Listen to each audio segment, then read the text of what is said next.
Hello everyone. सो आज यहाँ पे हम लोग देखने वाले हैं कर्नाटक का युद्ध। और देखिए आप लोग के एग्जाम में है ना, इतना भी ज़्यादा एक महत्वपूर्ण नहीं थी कर्नाटक का युद्ध, बट हाँ थोड़ा बहुत हम लोग ज़रूर पढ़ने की कोशिश करेंगे कर्नाटक का युद्ध के बारे में। और साथ में मैसूर को भी देखेंगे यहाँ पे। मतलब आज हम दो टॉपिक कवर करने वाले हैं यहाँ पे।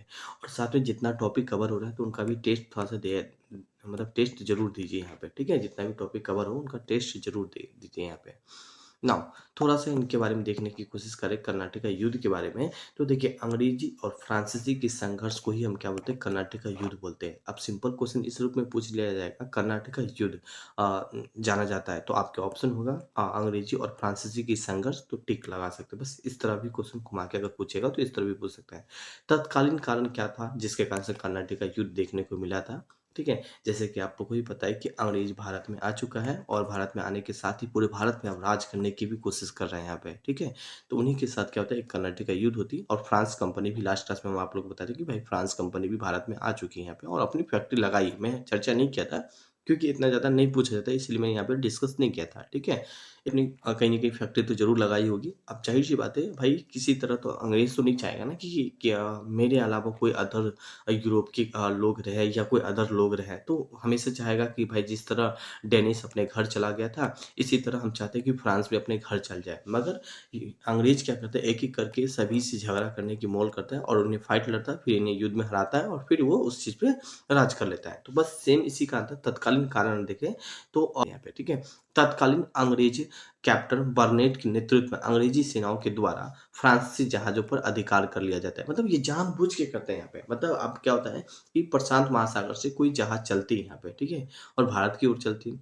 मगर अंग्रेज की जो सेना थी यहाँ पे, ठीक है, उसने क्या किया, जो फ्रांस का जहाज़ है उन्हें पकड़ लिया। अब पकड़ेगा तो ज़ाहिर-सी बात है भाई, युद्ध तो होगा ना, बिना भाज के अगर आपको पकड़ लेगा तो बस यही एक मेन कारण आता है जिसके कारण से युद्ध होता है। मगर इनसे पहले इनका एक ऑस्ट्रिया एक जगह है, इसी का उत्तराधिकार के लिए थोड़ा सा इनके लिए फाइट होता है। अब यूरोप ईस्ट इंडिया कंपनी के लोग बोलते हैं ये मेरा पार्ट है, और यहाँ पे बात करें फ्रांस कहते हैं ये मेरी पार्ट है। बस इसके लेके भी थोड़ा सा ये फाइट देखने को मिलती है, जो एक बेसिक बात है यहाँ पे, ठीक है। फिर ऑस्ट्रिया के उत्तराधिकारियों को युद्ध का एक विस्तार होता है यहाँ पे, ठीक है। मतलब आप उसको उस पार्ट को कब्जा करने के लिए भी एक छोटा सा युद्ध हो जाता है ना।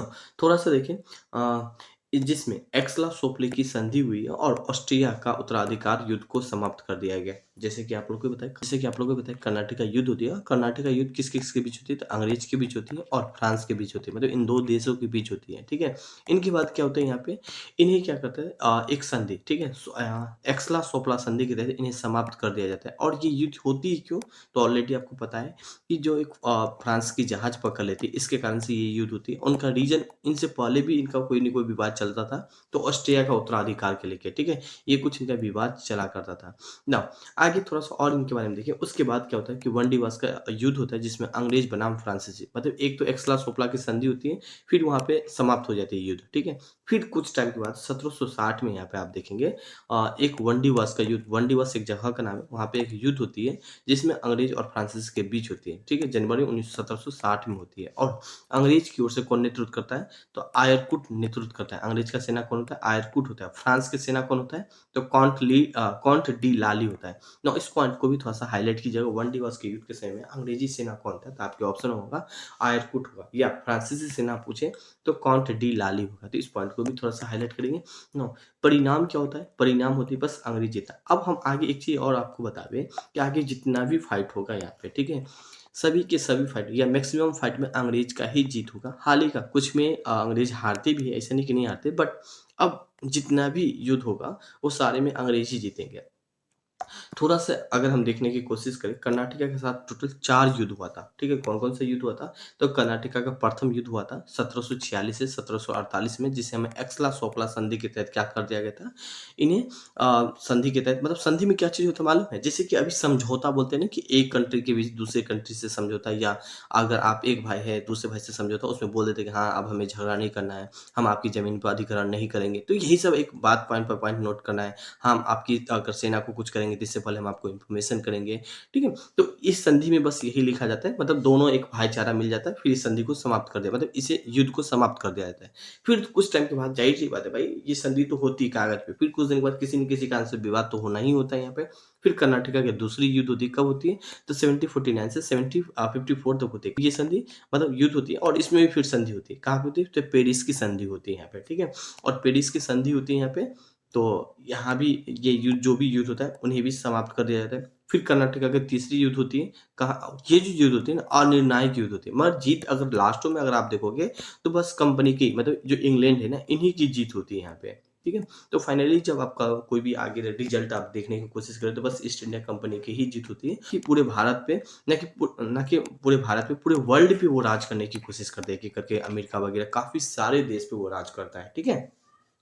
तो वर्ल्ड हिस्ट्री का क्वेश्चन है, खैर हम वर्ल्ड यहाँ पे डिस्कस नहीं करेंगे, ठीक है? तो कुछ इतना फैक्ट था जो कि आपके एग्जाम के लिए मेरे ख्याल से था, तो ये सारा पॉइंट यहाँ पे हम मेंशन कर रखे हैं आप लोग के लिए यहाँ पे, ठीक है? तो सही से आप लोग पढ़िएगा। साथ में आगे जो है टॉपिक मैसूर, और मैसूर बहुत ही ज़्यादा एक महत्वपूर्ण है, मैसूर युद्ध। अब मैसूर युद्ध महत्वपूर्ण क्यों है? क्योंकि देखिए यहाँ से ही आपको पता चल जाएगा किस तरह, मतलब अंग्रेज भारत आती है, ठीक है? और भारत आने के साथ-साथ, ठीक है? एक-एक करके सभी, ठीक है? जितने भी प्रांत हैं, इन सभी प्रांत, प्रांत मतलब समझ रहे हैं? राज्य, ठीक है? राज्यों पे क्या करता है? युद्ध लड़ने की कोशिश करता है और फिर इसे अपने में मिलाने की कोशिश करते हैं यहाँ पे, ठीक है? तो आगे देखते हैं थोड़ा-सा मैसूर के बारे में, और मैसूर युद्ध लड़ने से पहले थोड़ा-सा मैप देखने की कोशिश करेंगे, ठीक है? और एक-एक करके हम देखेंगे किस तरह अंग्रेज सबसे पहले क्या होते हैं कि भाई भारत आती है और मैसूर से स्टार्ट करते हैं युद्ध लड़ना, ठीक है? हम पहले मैसूर से स्टार्ट करेंगे, फिर मैसूर के साथ देखेंगे, फिर इसके बाद किसके साथ देखेंगे?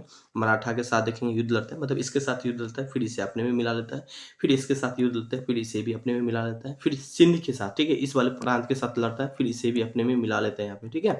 नाउ फिर इसके साथ अवध के साथ युद्ध लड़ता है, फिर इसे भी अपने में मिला लेगा, अवध को भी देखेंगे, बंगाल के साथ लड़ता है, फिर बंगाल को भी अपने में मिलाता है, और निजाम तो खुद डर से खुद अंग्रेजों में मिल जाता है। तो देख रहे हैं ना, इस तरह एक-एक करके सभी के साथ फाइट लड़ता है, और पूरे भारत पे शासन कौन करता है?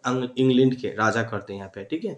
मतलब पहले तो ईस्ट इंडिया कंपनी ही इसको नियंत्रण करने की कोशिश करते हैं, बट 1857 क्रांति के बाद क्या होता है कि कंपनी से छीन लिया जाता है, और फिर इंग्लैंड के जो वहाँ के राजा थे, वही उन पे पूरे राज करने की कोशिश कर रहे हैं। तो एक-एक करके हम सारे युद्ध देखेंगे, पहले मैसूर देखेंगे, फिर मराठा देखेंगे, फिर इस वाले पार्ट को देखेंगे यहाँ पे, ठीक है? फिर इसके बाद यहाँ पे देखेंगे अवध देखेंगे, बंगाल देखेंगे, फिर निजाम देखेंगे। निजाम तो खुद ही मिल जाता है, तो निजाम के साथ कुछ खास नहीं देखेंगे, पर इन सभी के साथ यहाँ पे देखने वाले हैं। नो, अगर सबसे ज़्यादा शक्तिशाली बात करने वाला है, तो मराठा बहुत ही ज़्यादा शक्तिशाली हुआ करता था। तो ख़ैर हम जो महाराष्ट्र है, जो मराठा है, उसे हम नेक्स्ट क्लास में देखेंगे। इससे पहले हम थोड़ा-सा देख लेते हैं मैसूर के बारे में। मैसूर के साथ भी क्या हुआ था, 4 युद्ध हुआ था यहाँ पे। थोड़ा-सा इनके बारे में स्टार्ट करने से पहले देख लेते हैं। 4 युद्ध कब-कब हुआ था? तो 1767 में हुआ था। यहाँ पे आप लगभग देख सकते हैं 1770 के करीब हुआ था, फिर 1780, मतलब 10-10 साल के बाद आप यहाँ पे युद्ध देखोगे लगभग, ठीक है? 70 में, 80 में, 90 में, और लगभग 100, आप मतलब 1800, ये मिस्टेक है, 100 के करीब, मतलब ये 1800 के करीब आप युद्ध देख रहे हैं, ठीक है? तो कुछ आप 10-10 साल के बाद फिर देख रहे हैं कि भाई अब मैसूर के साथ युद्ध होता है। अब ये युद्ध क्यों होता है, हम वो आगे देखेंगे, ठीक है? फिलहाल हम थोड़ा-सा एक ओवरव्यू देख लेते हैं। यहाँ से भी क्वेश्चन सीधा पूछ लिया जाता है कि आंगल मैसूर की जो प्रथम युद्ध है ना, वो किस संधि के तहत समाप्त किया गया था? आपके ऑप्शन होगा मद्रास संधि के तहत समाप्त किया गया था, ठीक है? और देखिए जो 1780 में जो संधि होती है, उस समय गवर्नर जनरल कौन हुआ करता था? तो वारिंग हस्टिंग हुआ करता था। और प्रथम सॉरी गाइस, यहाँ पे ये द्वितीय होगा, मिस्टेक है यहाँ पे। द्वितीय होगा, तृतीय होगा और चौथीय होगा, ठीक है? ये मिस्टेक है। तो द्वितीय आंग्ल मैसूर युद्ध हुआ था, वो मैंगलोर की संधि के तहत समाप्त किया गया था। now आगे देखिए, तृतीय आंग्ल मैसूर युद्ध बात करें, श्रीरंगपट्टनम की संधि के तहत समाप्त किया गया था। मतलब जो अंग्रेज है, ठीक है? अंग्रेज भारत में आती है और मैसूर से युद्ध लड़ने की कोशिश करती है, और मैसूर से साथ युद्ध लड़ती है, तो उसमें क्या होता है, पहले तो अंग्रेज हार जाती है, ठीक है? फिर अंग्रेज शांत होके कहीं दुबक के शांत हो जाए, फिर उसके बाद कुछ दिन के बाद बोलता है ये मुझे हराया है, उससे तो मैं बदला जरूर लेके रहूंगा मैसूर से, ठीक है? तो फिर दूसरा युद्ध लड़ता है। उस समय में क्या होता है भाई कि जो मैसूर है वह हार जाता है, ठीक है? अंग्रेज जीत जाते हैं। अब अंग्रेज यहाँ से जीतना स्टार्ट होता है, तो आप देखिएगा कैसे इसका मन बदलता जाता है। वो भी संधि करके समाप्त हो जाते हैं यहाँ पे। अब संधि में क्या होता है, मैं बता दिया कि हाँ, हम आपके साथ दोबारा झगड़ा नहीं करेंगे, आपके ज़मीन को कोई टॉर्चर नहीं करेंगे, या हम किसी प्रकार के, मतलब अपने अकॉर्डिंग बात करते हैं, जो-जो चीज़ चाहिए आप ये सामान नहीं रख सकते, वो सामान नहीं रख सकते, मतलब जो-जो अपने अकॉर्डिंग होता है, एक पेज पे लिखा के, साइन करवा के, मुहर लगा के, बस उसे एक कॉपी अपने पास, एक कॉपी उनके पास, एक एग्रीमेंट, बस उसी को एक संधि समझ सकते हैं, ठीक है? वो करवा लिया जाता है। फिर अगला शासक कौन आता है? कर्निवास आती है, फिर श्रीरंगपट्टनम की संधि होती है और बस संधि में होती है, दोबारा वही होती है कि इसमें भी जीत अंग्रेज की और इसमें भी जीत अंग्रेज की, और फाइनली मैसूर पे शासन कौन कर लेते हैं? यहाँ पे लॉर्ड वेलेस्ली जी के शासनकाल में अंग्रेज कर लेते हैं यहाँ पे। तो नाउ स्टार्ट करते हैं यहाँ पे, थोड़ा सा देखें यहाँ पे हैदर अली और अंग्रेज का जो युद्ध है ना, वो मैसूर से संबंधित है, ठीक है। अब हैदर अली कौन है? तो मैसूर का उस समय राजा हुआ करता था हैदर अली, जो कि आप यहाँ पे इमेज में देख सकते हैं, बहुत ही शक्तिशाली हुआ करता था हैदर अली, ठीक है।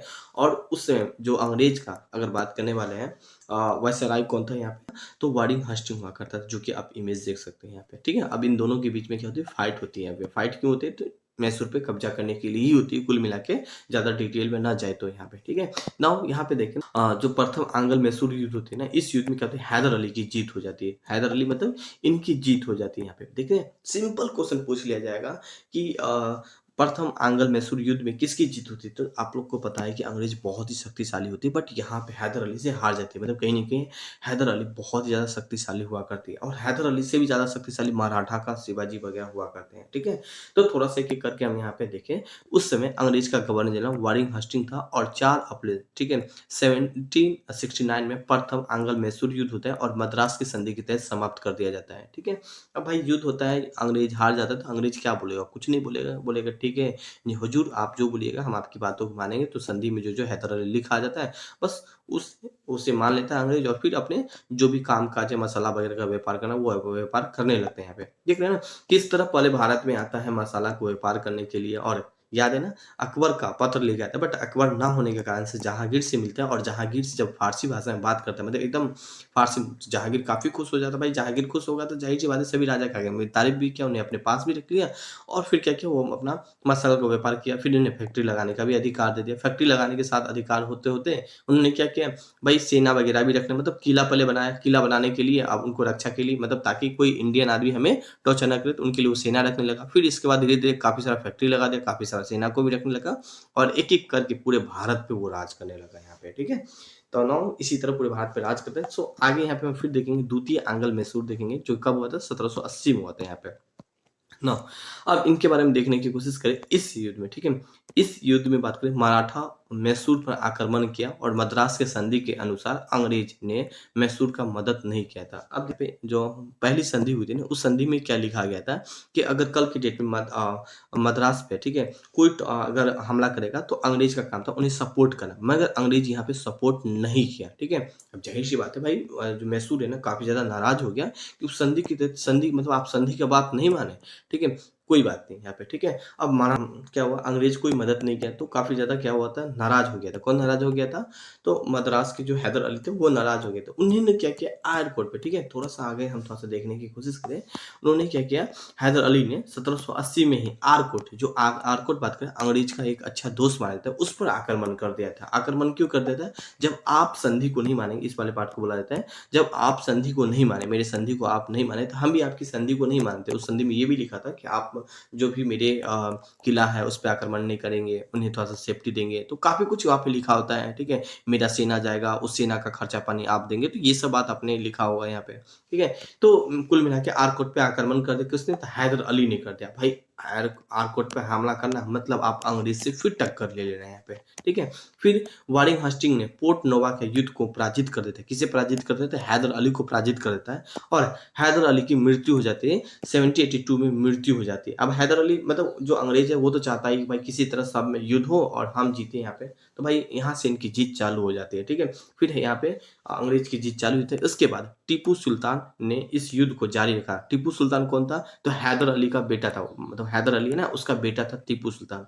भाई पापा जी का तो मृत्यु हो जाता है, चलो बेटा ही कोशिश करता है कि हम किसी तरह इसे हम जारी रखें। इस युद्ध में अंग्रेजों ने टीपू सुल्तान को पराजित कर दिया था, और मैंगलोर की संधि टीपू सुल्तान और अंग्रेजों के बीच हुआ था यहाँ पे, ठीक है। और फिर क्या होती है यहाँ पे, आंग्ल मैसूर युद्ध की समापन हो जाती है, जो कि मैंगलोर में संधि होती है यहाँ पे।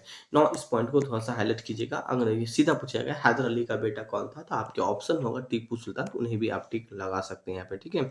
और ये दूसरी संधि कहाँ पे हुई थी, तो मैंगलोर में संधि हुई थी, जो कि हम यहाँ पे आप लोग के बीच बताए भी थे। ठीक है, थोड़ा सा दिखा दी यहाँ पे। ठीक है, मैंगलोर में संधि हुई थी।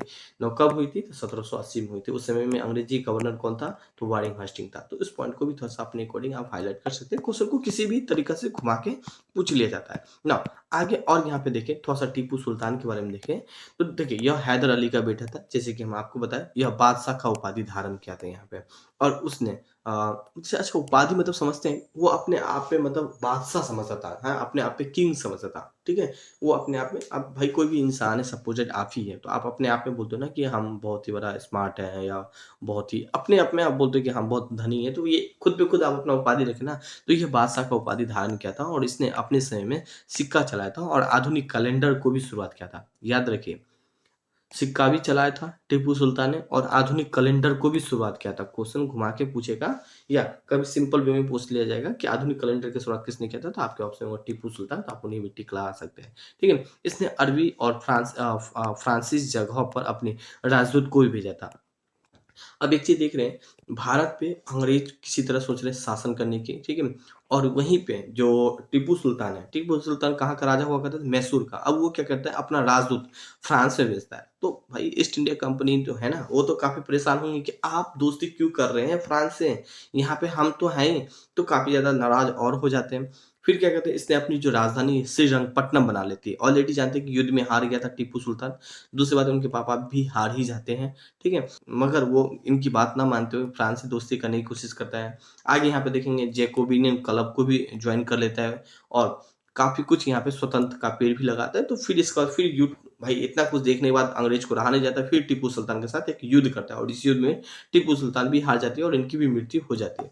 ना आगे यहाँ पे देखिए, इसने अपनी राजधानी श्रीरंगपट्टनम को बनाया था, और अपनी राजधानी को स्वतंत्रता का पेड़ लगाया था, और फ्रांसीसी के द्वारा स्थापित जैकोबिन क्लब के सदस्य भी बन गए थे यहाँ पे। ठीक है, जैसे कि किसी भी आप सदस्य के मेंबर बने, या कल में आपको कुछ भी होगा तो वो आपको सपोर्ट करेगा। ठीक है, तो उनका भी एक मेंबर बन गया था। तो इस पॉइंट को भी थोड़ा सा आप अपने अकॉर्डिंग यहाँ पे हाईलाइट कर सकते हैं ना। आगे देखिए, अब जाहिर सी बात है, इतना कुछ होने के बाद अंग्रेज को रहा नहीं गया, तो टीपू सुल्तान के साथ भी एक फाइट करने की कोशिश किया, जो कि तृतीय आंग्ल मैसूर युद्ध होती है, 1790 में होती है। अब इसमें क्या होती है, थोड़ा सा ये देखें, इस युद्ध में कार्निवाल्स और मराठा और निजाम एक साथ होते हैं। आप देख रहे हैं ना, कार्निवाल्स मतलब जो अंग्रेजी सेना थे, वो हो गए एक। ठीक है, पहला कार्निवाल्स हो गया यहाँ पे, दूसरा हो गया मराठा हो गया, और तीसरा कौन हो गया, निजाम हो गया। ये तीनों एक साथ हो गए, और यहाँ पे सिर्फ और सिर्फ अकेला कौन पड़ा, टीपू सुल्तान।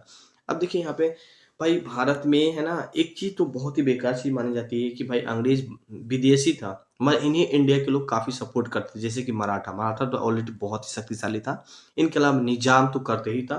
तो ये तीनों जब एक साथ होगा, तो जाहिर सी बात है भाई, ये तो हार ही जाएगा। अब इनके साथ संधि मान लीजिए हुआ था ना, एक चीज हम आपको बता दें, ये जितना नया-नया जो दिमाग लगाता था ना, ये अंग्रेज लगाता था। कार्निवाल्स बोला कि हम एक काम करते हैं, मैसूर के साथ युद्ध लड़ते हैं, और मैसूर को हम जीतते हैं और अपने में मिला लेते हैं। ठीक है, कुछ पार्ट हम मराठा को दे देंगे, कुछ पार्ट निजाम को दे देंगे, और कुछ हम अपने पास रख लेंगे। ठीक है, इस तरह की बात होती है, सबको मना लिया जाता है, और फिर ये तीनों फाइट करने के लिए चल देता है, किसके साथ, तो टीपू सुल्तान के साथ। तो फाइनली यहाँ पे देखेंगे, टीपू सुल्तान अकेला पड़ जाता है, और टीपू सुल्तान के आधा राज अंग्रेज को मिल जाता है, और उनके फिर टीपू के 3 करोड़ रुपया भी उछलता है। अब एक चीज हम आपको बता दें, कि जो भी युद्ध मतलब जो भी खर्चा हुआ था युद्ध वगैरह में, तो उनसे भी 3 करोड़ रुपया भी लेते हैं, और उनके कुछ राज्य को भी मिला लिया जाता है।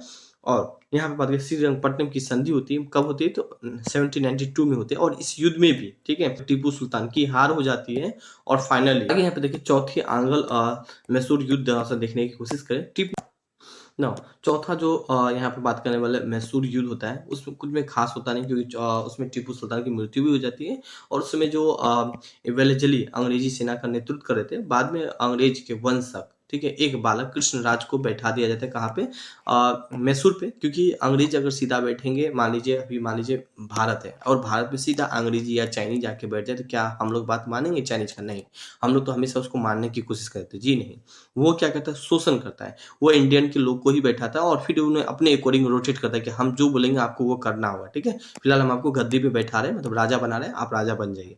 तो कृष्णराज को राजा की गद्दी पे बैठा दिया गया था, कहाँ पे, मैसूर में। ठीक है, फिर कन्नौर, कोयम्बटूर और श्रीरंगपट्टनम को अंग्रेज के राज्यों में मिला लिया जाता है यहाँ पे। ठीक है, अब देख रहे हैं ना काफ़ी ज़्यादा एक मज़ेदार होगा, इसी तरह जीत लिया गया था गाइस, ठीक है? तो आज का जो क्लास होगा ना कुछ यहीं पे होगा, मतलब आपको थोड़ा-सा दिखाने की कोशिश करें। अब अंग्रेज़ क्या हुआ था कि भाई पहले मसाला का व्यापार किया, फिर युद्ध लड़ा, युद्ध में मैसूर को भी जीत लिया, ठीक है? अब यहाँ पे मराठा के साथ युद्ध लड़ेगा, मतलब कहीं देख रहे हैं एक समय में था कि मराठा का दोस्ती था, मगर मराठा भी बहुत ज़्यादा शक्तिशाली, कोशिश करता है किस तरह इसके अंदर में ही अपने आप में झगड़ा हो, फिर इसे भी हम अपने आप में मिलाने की उनके साथ भी युद्ध लड़े, जब ये कमज़ोर हो जाए तो फिर अंग्रेज़ इसके साथ युद्ध लड़ता है, फिर उसे अपने में मिलाने की कोशिश करता है। अगला जो नेक्स्ट जो क्लास होगा, वहाँ पे हम मराठा देखने वाले हैं। तो आज का जो क्लास है ना गाइस यहीं पे रहेगा। Thank you and have a nice day.